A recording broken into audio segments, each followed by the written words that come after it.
Hello, friends. This is Alia Jamal, the love coach, coming here for our Relationship with Yourself 30-day series. And today, I believe, is day 9. And today, we are talking about anger towards yourself.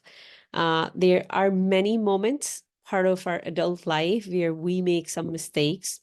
We call them mistakes, and we get angry with ourselves and we justify that anger. That is when you're saying, how could you do this? Why you're so stupid? Why you're this dumb? Why couldn't you do any better? We take the attack, whatever is happening outside of us, and we turn it towards ourselves. In that moment, you feel disappointed with yourself. In that moment, you feel let down by yourself. It's as if there are two parts of you in that moment, one that is angry and the other one that has done something wrong. Just like how there's a parent, there's a child, the child spilled the milk, and parent is yelling at that child. So when there are moments you get angry with yourself, how could you do that? Why did you do that? In those moments, you are damaging yourself. And I will help you understand more about it.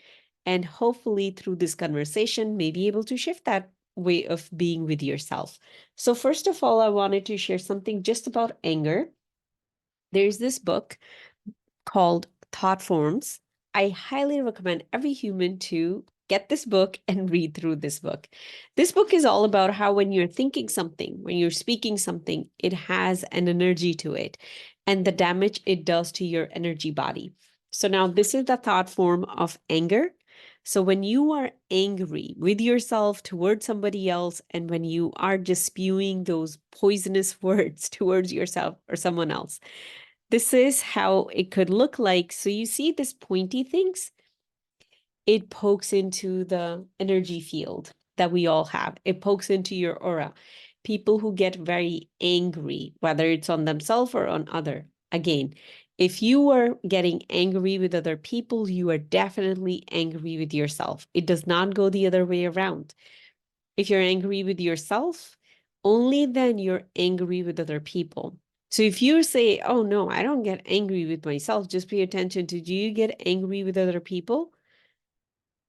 Whenever you do that, you are poking their energy field with this pokey thing. And those people, whoever is angry, have poor health.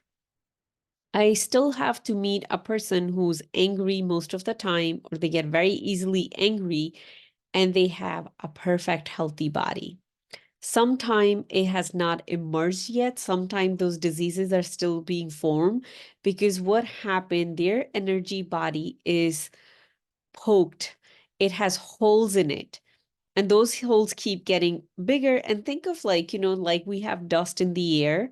The dust gets onto like, this book has been sitting here. So, it has collected quite a few, dust particles. You can't really see it.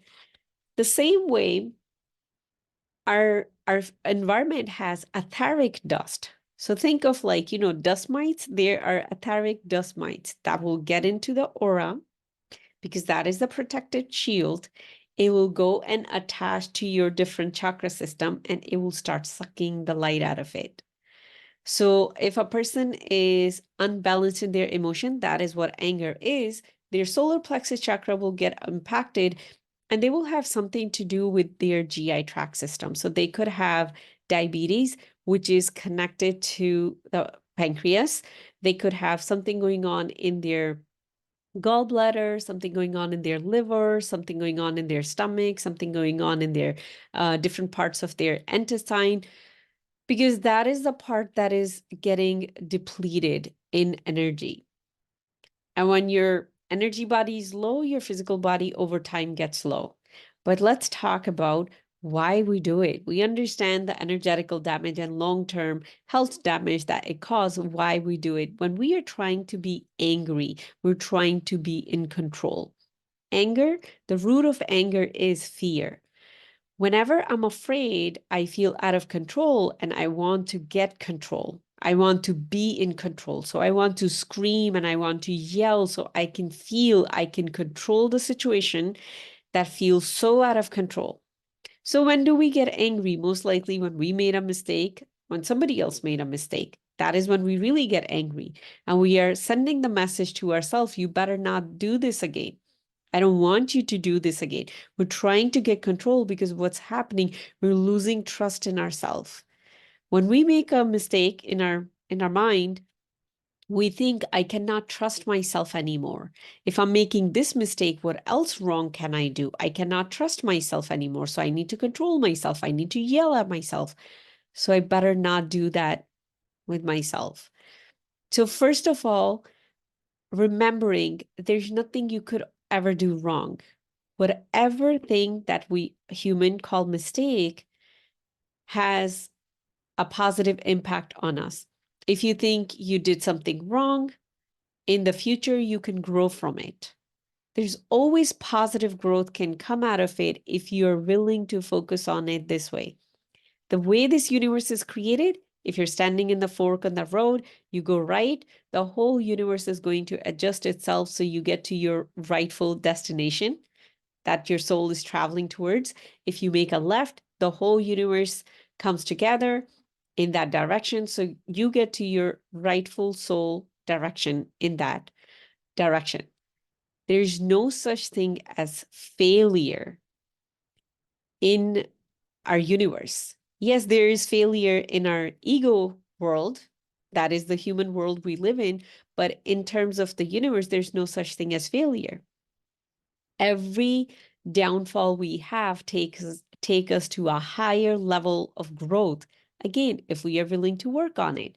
You can look at your life, and we all have multiple examples where we, made a mistake and things went south, but in the long run, it ended up being a good thing for you. We all have those examples in our life. So first of all, understand there's nothing you could ever do wrong. And you don't have to beat yourself up when you do something wrong. Most of us don't even realize that that is an option that's available. You did something wrong, you can just ask yourself, hey, do you want to do that again? Does it feel good to do it? If the answer is yes, stay that course. Stay where it takes you. If the answer is no, it feels yucky, feels weird, I don't want to do it, just don't do it. You don't have to beat yourself up. When we're dealing with a 5-year-old and the 5-year-old has broken something, yeah, we can yell at them, and we think if we yell at them, they'll remember it and they won't do it again. Another option is a very compassionate way of dealing with them which is more healing and nurturing. We can just say, hey, do you want to do it again? Or what do you think you could have done it differently? Or how about next time you don't go close to something that is fragile? How about next time you hold it in a different way? That's a different way of communicating with the child. And we can skip the yelling part and the making the child feel bad part. We can skip it, right? We do have the option. The same way you can do it with yourself.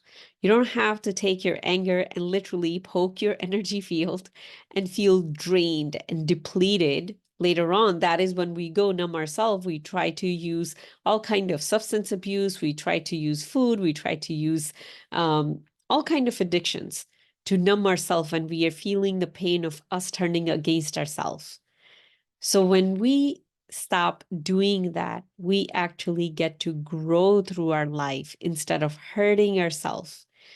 And that relationship that you have with yourself, it gets to be of compassion. It gets to heal a little bit. When you're not turning against yourself, that inner child within you can now trust you that you're not going to turn against yourself.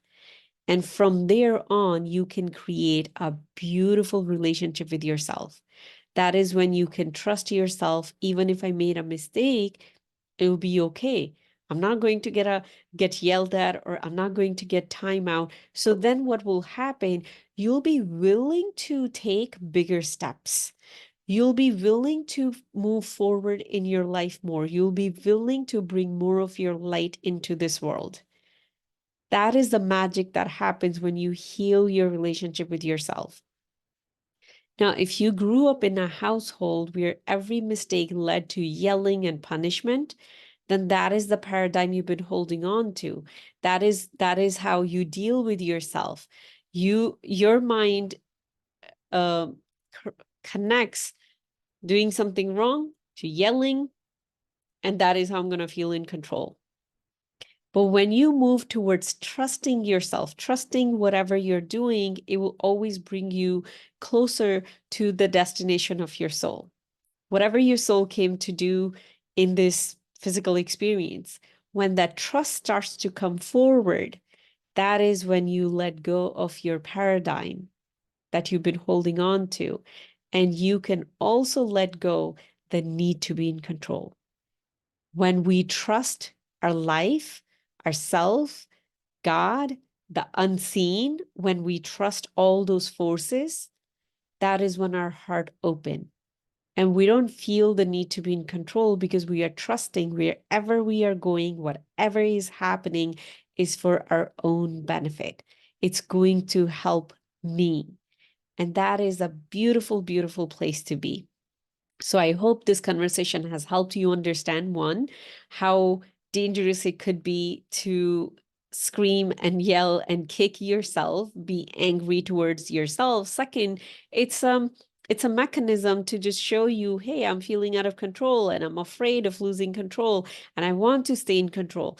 That is where you can invite compassion and trust that there's nothing I could ever do wrong. And I trust wherever I'm going, it would be for my own good and it will be for my highest good.